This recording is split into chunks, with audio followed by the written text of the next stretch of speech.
इन्होंने अभी तो लैपटॉप हमारे खराब भी नहीं हुए होंगे, सोचो आप।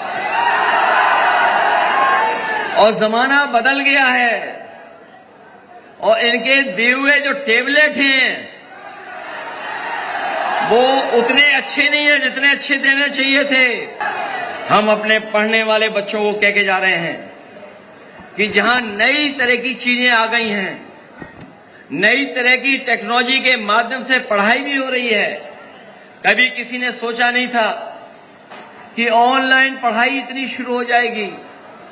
कभी किसी ने सोचा नहीं था कि YouTube पे ही सब गाने सुन लिए जाएंगे। आजकल तो YouTube चला करके गाना सुन रहे हैं। कुछ लोग रील्स बना के कमा रहे हैं। कोई ऐसा नहीं बचा जो चलाना न जानता हो नई पीढ़ी का और उसको समझता ना हो। इसलिए अगर हम लोगों को उस समय पर जब सरकार बनेगी और घोषणा पत्र बनेगा तो टेक्नोलॉजी के हिसाब से और बच्चों के भविष्य को बनाने के लिए अगर हम लोगों को बहुत अच्छी कोई सोच के साथ, ट्रेनिंग इंस्टीट्यूशन के साथ साथ अगर दुनिया में जो सबसे अच्छे पैड आते हैं, आईपैड, उसके बराबर अगर हमें नौजवानों को देना पड़ा तो ऑनलाइन पढ़ाई के लिए, सोशल मीडिया को देखने के लिए और अपने भविष्य को बनाने के लिए हमें अगर आईपैड के बराबर, दुनिया की सबसे अच्छी चीजों के बराबर अगर हमें देना पड़ा तो उत्तर प्रदेश के नौजवानों को सरकार बनने पर हम लोग दे करके उनके भविष्य को बनाने का काम करेंगे। और जहां तक पढ़ाई है, उस पढ़ाई को भी कम से कम ऐसा बनाया जाए, ऐसी ट्रेनिंग की व्यवस्था की जाए कि नौजवान अगर अपनी नौकरी और रोजगार की तलाश में कुछ पढ़ करके, डिग्री हासिल कर करके कुछ करना चाहेगा तो वो भी करने का काम हम लोग समाजवादी लोग करेंगे। क्योंकि इधर देखने को मिला है कि डिग्री कॉलेजों में एडमिशन कम हो गए हैं। 12वां पास वाले स्कूलों में भी जो आर्ट साइड की पढ़ाई कम हो गई है। इधर सरकार ने नौकरी नहीं दी शिक्षकों को और पढ़ाई भी छीन ली बच्चों की। ये दो तरफा हमला कर रहे हैं, उससे हम लोगों को सावधान रहना पड़ेगा। मैं एक बार फिर आप सबका धन्यवाद देता हूं। मैं तमाम इस आजमगढ़ के जो महापुरुष रहे हैं, जिन्होंने समय समय पर हमें दिशा देने का काम किया है, चाहे हमारे अल्लामा शिबली नोमानी जी हों, राहुल संक्रांत हों, कैफी आजमी साहब हों, कभी हमारे हरिऔध हों, महर्षि दुर्वासा की, चाहे हमें एक नई व्यवस्था के तहत एक हम लोगों को रास्ता समय समय दिखाने का काम किया हो, ऐसे तमाम महापुरुष यहां से निकले हैं जो पूरे देश और दुनिया में आजमगढ़ का नाम बढ़ाने का काम किया है। और कई बार तो नाम के बाद ही पता लग जाता है कि आजमगढ़ के हैं। अगर कहीं आज भी लिखा हो तो वहीं पता लग जाता है कि ये तो आजमगढ़ के लोग हैं। इसलिए आजमगढ़ का इतिहास और आजमगढ़ की संस्कृति को और आजमगढ़ की राजनीतिक सोच को शायद वो दिल्ली के डर वाले, डी कंपनी वाले समझ नहीं पा रहे हैं।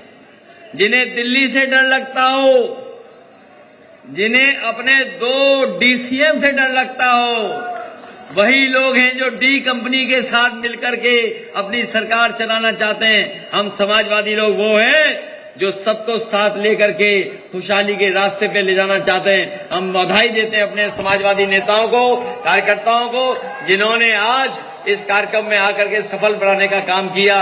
अभी तो शुरुआत हुई है, आने वाले समय में ये पीडीए भवन के नाम से जाना जाएगा। मेरी एक ही अपील है आप लोगों से कि जिस तरीके से बिहार में ये बीजेपी के लोग इलेक्शन कमीशन से मिलकर के एक रणनीति बना रहे हैं कि वोट कैसे काटे जाए, वोटों को कैसे शिफ्ट किया जाए, हमें पूरा भरोसा है अपने आजमगढ़ के कार्यकर्ताओं पर, नेताओं पर कि अपनी वोटर लिस्ट पर पैनी नजर रखना। वोटर लिस्ट अगर आपकी ठीक होगी तभी जाकर के आप वोट डाल पाओगे, तभी आप पीडीए सरकार बना पाओगे।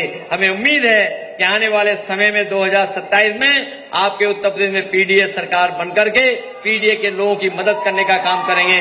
और हम आपको भरोसा दिलाते हैं कि जिस तरीके से संविधान ने हमारे पीडीए के लोगों की रक्षा करने का काम किया है, हम पीडीए के लोग आने वाले समय में संविधान की उस जिम्मेदारी के साथ रक्षा करने का काम करेंगे जो बाबा साहब भीमराव अम्बेडकर जी ने हमें संविधान देने का काम किया। आउटसोर्स खत्म होगी समाजवादी सरकार बनने पर। और अभी हम लोग दोनों सदनों में, खासकर मेडिकल के डिपार्टमेंट में, हम लोग कहेंगे कि आउटसोर्स वाला इंतजाम खत्म हो, क्योंकि आउटसोर्स से वो लगाव और जो इलाज मिलना चाहिए वो नहीं संभव है। इसलिए हम आपकी पूरी मदद करेंगे। इनका कागज लेना।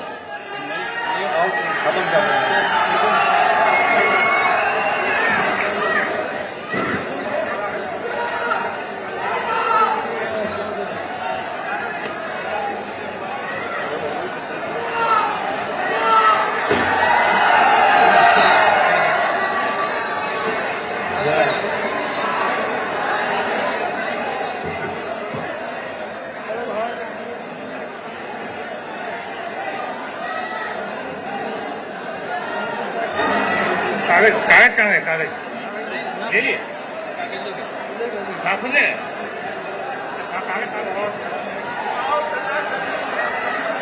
विधायक जी नमस्कार।